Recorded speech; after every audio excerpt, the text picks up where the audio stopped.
Hey, what's up guys and welcome back to askNK. So today we're taking a look at Lazy Forest. This is made available by Castleship and it is a tree and plant generation tool that allows you to easily control how you make your forest quickly and easily in Blender. This is powered by Geometry Node and actually gives you no complication whatsoever when trying to create stuff. This is a one-click solution to creating trees inside of Blender, and it is pretty interesting and neat the way this works. And of course, for those who like to take a look at this and possibly you'd like to download and work with it, then links to this is going to be in the description, so do well to check it out. More so, this is currently going for 25% off, and lots of things from Castleship are also doing the 25% off right now. You can get even more stuff on Blender Market right now as the Blender Market sales are currently ongoing. And of course, links to this is going to be in the description, so do well to check them out. And with that said, let's dive right into it.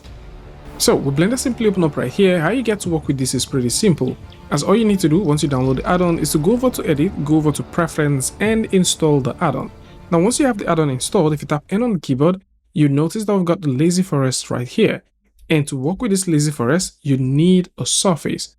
And for this, we're simply going to go ahead and get ourselves a simple plane. I'm going to scale this a little bit, press the tab key and subdivide this about a few times.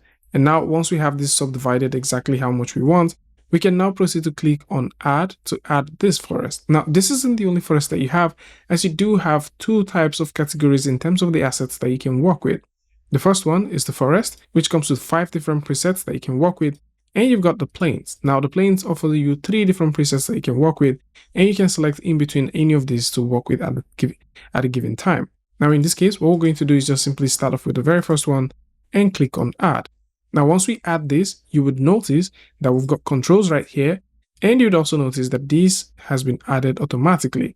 Now, for the first time, once you add this, because we have a very small surface area, you would notice that this seems pretty tight. Now, to get things looking better, if we choose to scale this within our object mode, nothing happens. So what we need to do is to switch back to our edit mode. Now, within the edit mode, if we zoom all the way out and choose to start scaling this, you would notice that we have something even more usable.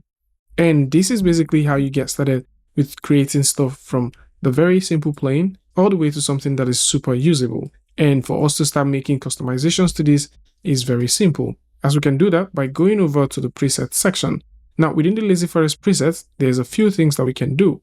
We can turn off a few properties and turn them on, depending on the choice of stuff that we're trying to create. There's a collection section, which allows you to play with collections, and you've also got the paint. Now, within the painting section, this is one cool part that simply uses your vertex painting to get things going. And to see this in action is this simple. So in this case, we're going to simply paint only the grasses. And to do this is simple. All we need to do is have this selected, and then we need to switch over to weight paint. You can press F on the keyboard just to increase or get the appropriate brush size that you need. And then once we have this turned on, we need to go over to our vertex group and make sure we have it selected. So from here is where we can start painting the global stuff. And the global stuff includes both the grasses themselves and also the trees. So if we just want to have them, everywhere, we can go ahead and make that painting.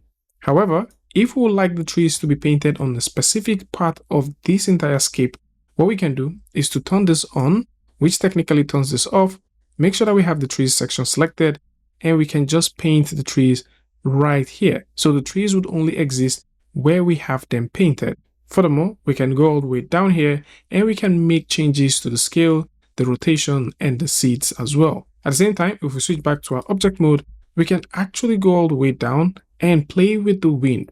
Say for example, we'd like this to be fully animated. What we can do is if we go over to the wind section, we can increase the strength of the wind, and we can also play with the speed. And you wouldn't notice this in action unless we press the playback button.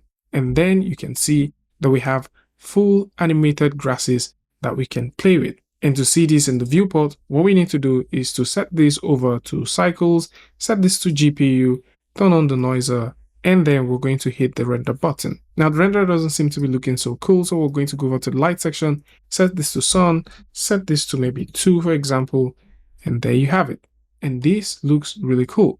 Now there are a few things I believe a lot of you guys may want to know. What if we would like to sculpt this? What if we would like to, work on a nicer looking surface? Maybe you have something in mind. Yes, you can, because this is a simple plane. We can have that selected. We can literally go over to the modifier and turn this off.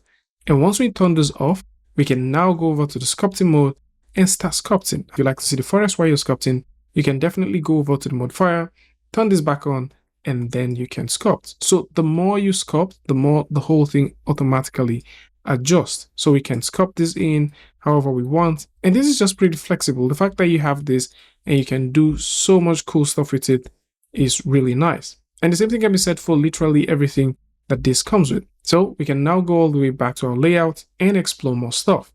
And this includes the trees. So if you like to play with the density of the trees, you can do that. If you like to play with the scale, maybe maximum scale, minimum scale, you can also do that.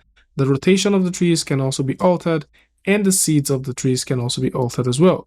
And every other thing, which includes the falling leaves, they also have their own parameters.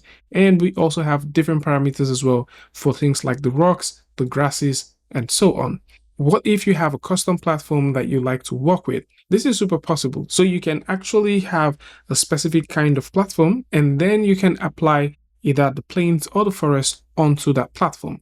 More so, you can remodify this platform at any point in time within the edit mode and get the forest or the plains to automatically adjust to it.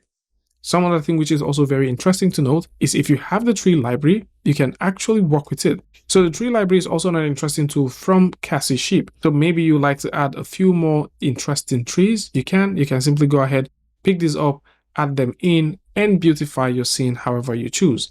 And for those who are thinking about adding more interesting lights to their scene, there's a couple of options that are out there. My favorite one is the physical starlight and atmosphere, which is made available by the folks at Physical Addon. So this is also another interesting tool that you might want to consider looking at, as it does have a couple of nice presets and also some nice looking lightings for your final renders. So this is it. For those who like to take a look at any of these things that we've just talked about, links to this is going to be in the description, so do well to check it out. This is the Lazy Forest tool, and it simply allows you to create forests quickly and easily with one single click. And of course, for those who like to get this, maybe you like to get any of the stuff from Cassie Sheep, most probably the tree library, which we've just talked about and how you can work with it, then you can simply go over to link in the description and grab it for 25% off right now. And for those who are looking for the physical starlight and atmosphere add-on, which is an add-on that we just talked about that you can use to beautify your entire scene and create nicer looking renders, these and so many other stuff are currently available for 25% off right now, and you can simply rely on them and start creating. So this is it. For those who like to take a look at all of this, or possibly you like to find out more,